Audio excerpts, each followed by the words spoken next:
I guess everybody welcome to the what are we on? What number?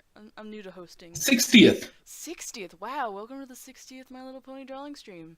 Um yeah, Zomzom's still here, but they're going to be leaving us shortly. But I'll be steering this, wreck of a boat today, so bear with me. But Yeah. I'll be here, Zomzom's here, Fluffy's Eye is here, Hello. and we got Cute Pencil Case joining us as well. Oh, And of course, Yay. Vital. Everyone knows Vital. S- The squeaks are So we unforgettable. have the lion, the zombie, the fluff, the fluff two, and the squeak. It's quite the ragtag team, really. Yeah. But yeah. Today we have 3 arts so far. And also we have this really cool thing called an Aggie. I'm sure everyone who has ever seen us is familiar by now. Hopefully, just know what our Aggie is. I'll just pull that up really quick. And today's theme is crossover. So you have a favorite show, make a pony. You have Yeah.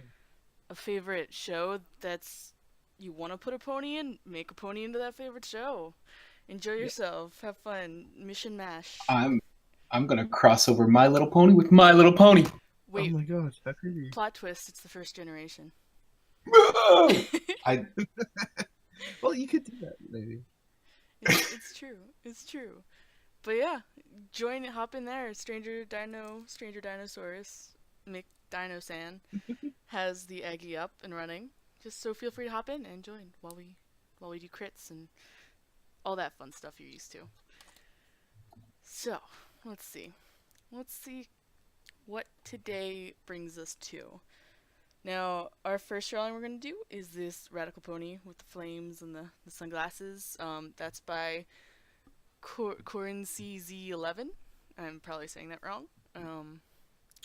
And they said Space Patrol Chief, Celestia over Justice. So, like the glasses immediately made me think of Gurren Lagann, but I guess it's something else. So I knew the outfit reminded me of something else, but I'm not familiar with what it is. I'm honestly not familiar either. I am uneducated in these things. But yeah, all right, everybody. Who wants to go first? Who wants to? I think the first couple of things I noticed about the picture I like, but then looking at that's a good point already. I have to look deeper to find stuff that I think could be better. But I think the main thing for me is the fire. Like, there's nothing inherently horrible about it, but it could flow better. Like, at the moment, it kind of looks like fire shapes stuck onto the character. And fire is not an easy thing to draw by any means. So, of course, we feel your pain. But I mean, especially since it's kind of supposed to resemble the mane of the pony here, it's like you could make it look like, I'd say maybe start with a mane and then sort of turn it into like a fiery shape with the way it flows. Mm-hmm. That might get you better towards what you're trying to do. But I'm not sure. It's just because drawing fire is really hard. So going from a basis of fire and turning it into looking like a mane is probably not an easy thing to do, which is why I kind of suggested doing it the other way. And that way you get like the shape and like the way the hair starts and ends and flows is already there, and then you can kind of build off of that.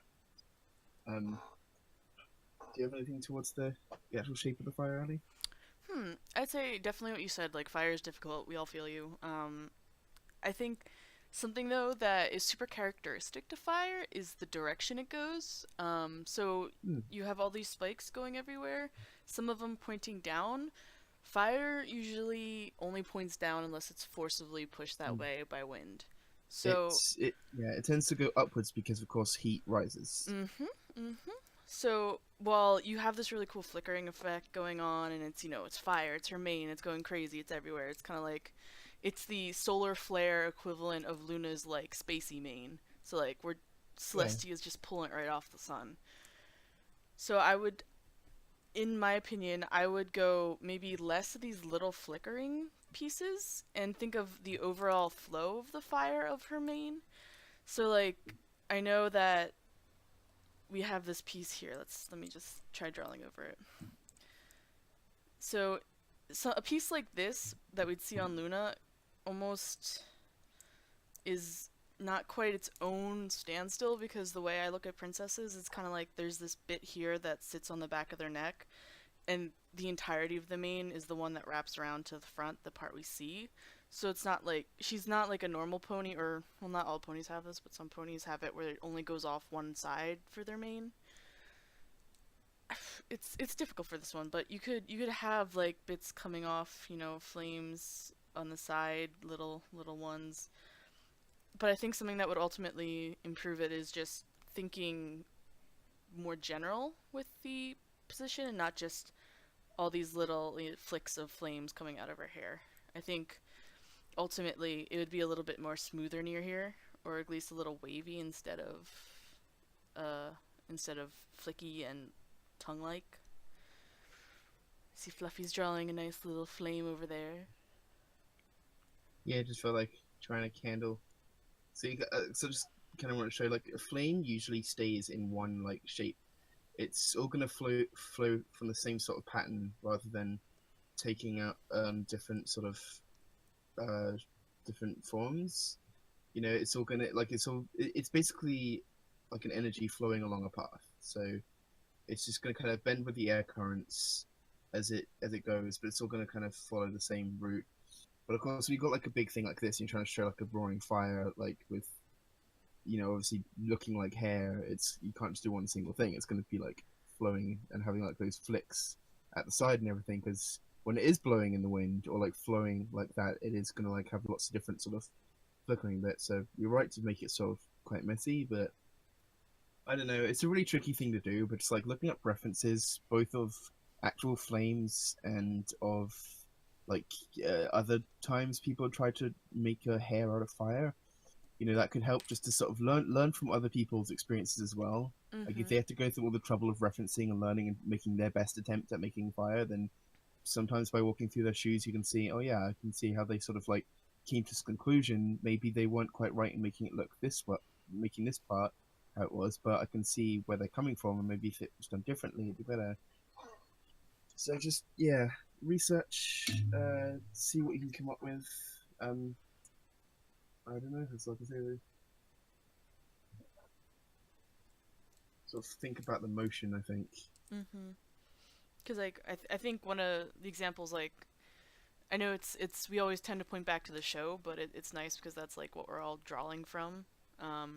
It's just something nice to look at. But like when Twilight got so angry, her whole mane and head, mane, all that tail, she burst into flames, and every bit of her, all that went up. It all went very smoothly up too. It wasn't quite jagged. It was just like she went up in flames, or like when you see something on fire, it tends to have a directional, I can't actually remember what it looks like. I'm gonna look it up. Go for it. But yeah. But yeah. So that's what the only other thing I was thinking was like the mane going up, but obviously you don't have the room to do that here. But there's something that sort of crossed my mind as well, is like having the mane actually floating, like an element of like think like sort of Flame Princess from MLP from Adventure Time.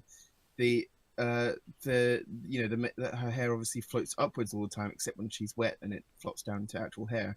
Like when it's a fire, of course, it's all floating up like a candle. It's all one smooth object.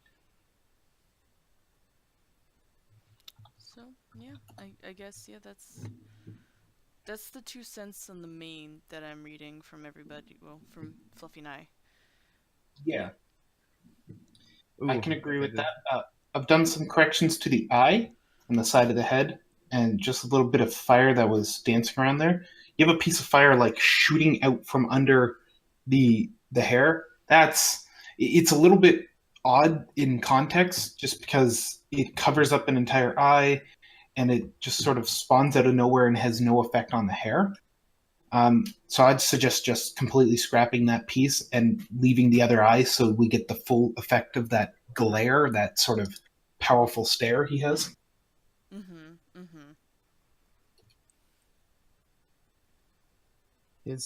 don't know if that pasted properly, but there's the Rapidash Twilight. You can see like the that beautiful dancing sort of shape that the fire has. Like you can do that going down as well for the mane if you need it to go in that direction. Just so I would definitely use this as a reference. That kind of shape is just absolutely gorgeous, and you can see like the way it's all flowing in a shape. It's not just kind of arbitrarily splitting off for no reason. like I obviously need to do more study of fire, and I think I'm gonna try and use this and try to make something because yeah, whenever I've tried to do it, I've kind of done it the same way as you have. Because you think like, oh, it flicks off in these random ways, but it is sort of good to see just how it has this volume and shape that sort of thins and thickens as it dances. Yeah, all I did was googled Twilight Rapidash, and I found that if that's the nickname we have for her. But yeah, do that and you can get yourself some good references plus plus. Indeed, indeed. Fire is really pretty. It is. Just don't get too close. But it's prettier when you get closer. I don't condone. This chat does not condone touching fire. Unless you're wearing the proper, Fire hawk. equipment.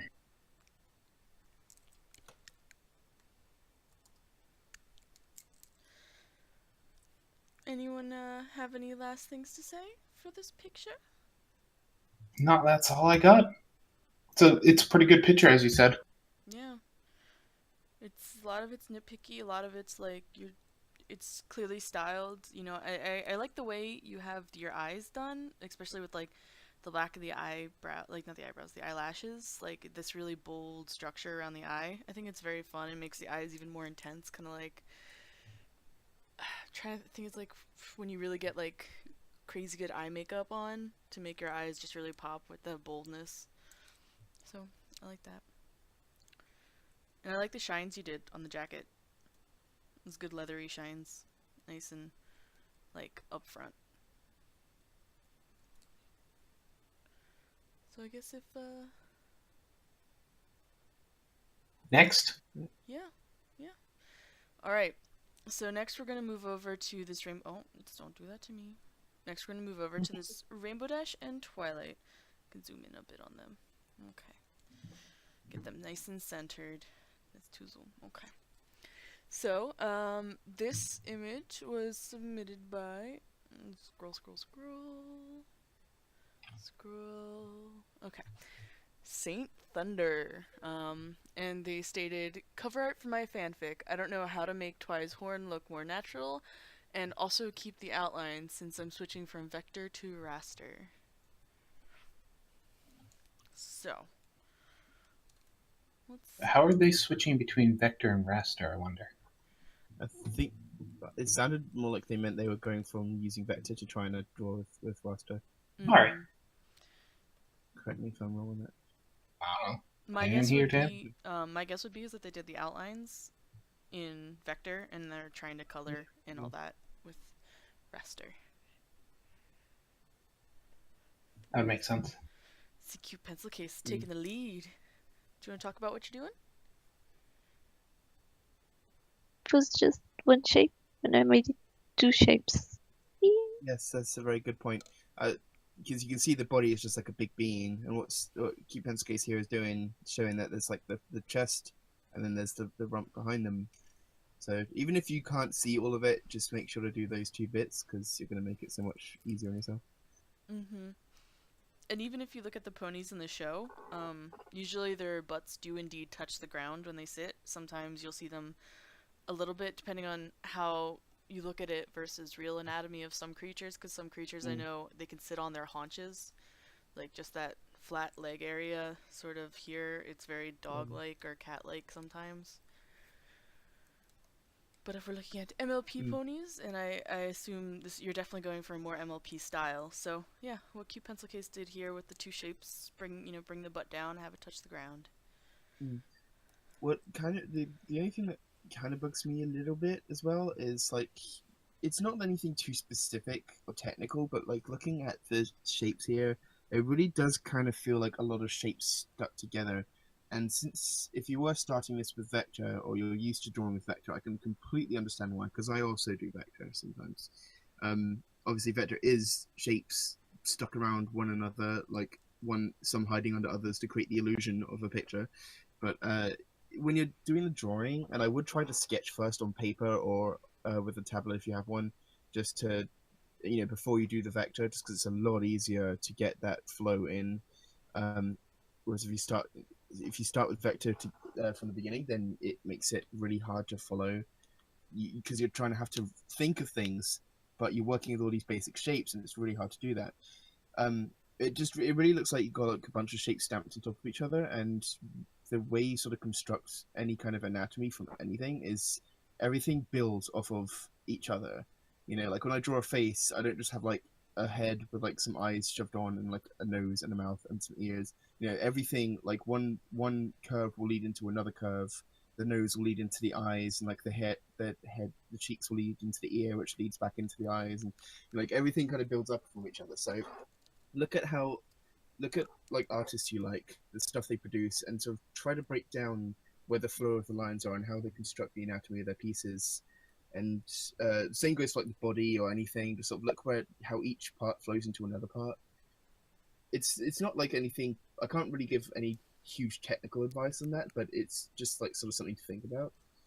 It'll probably make it a lot easier for you to work out and gain that inspiration if you're looking at it from that sort of open-minded view rather than from a very specific shapes sort of view. I agree.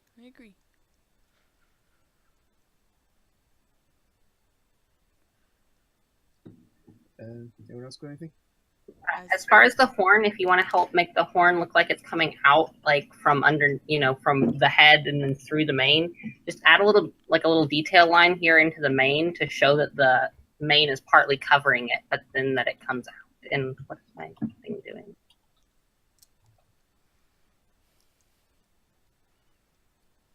And maybe even add like a little curve to this hair here to show that it's kind of like it's hitting the horn and then going around.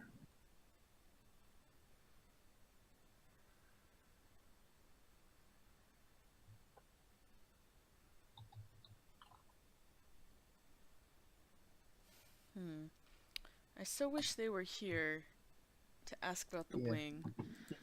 But no, I completely agree with the horn. Little slit in the hair solves all your problems, especially with what you Yeah. asked. Yeah. You definitely don't want to have it like just coming out of nowhere.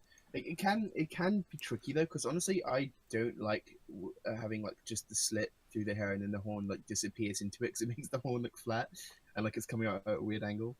But it's still a good thing to do as like a basic thing until you work out more like into hair shapes. It's not something hard to work out. Like I just make a split in the hair, like you see where the bit at the side of Twilight's fringe is there where it's got the gap. I just put another gap around the horn myself, but not everyone does that, and it's just up to you. But if you do want to just do it like the show does and just have the slit, that's good enough to start with. The heads, they seem like they aren't. They didn't do the full shape. The head, sorry. They didn't do the full shape, so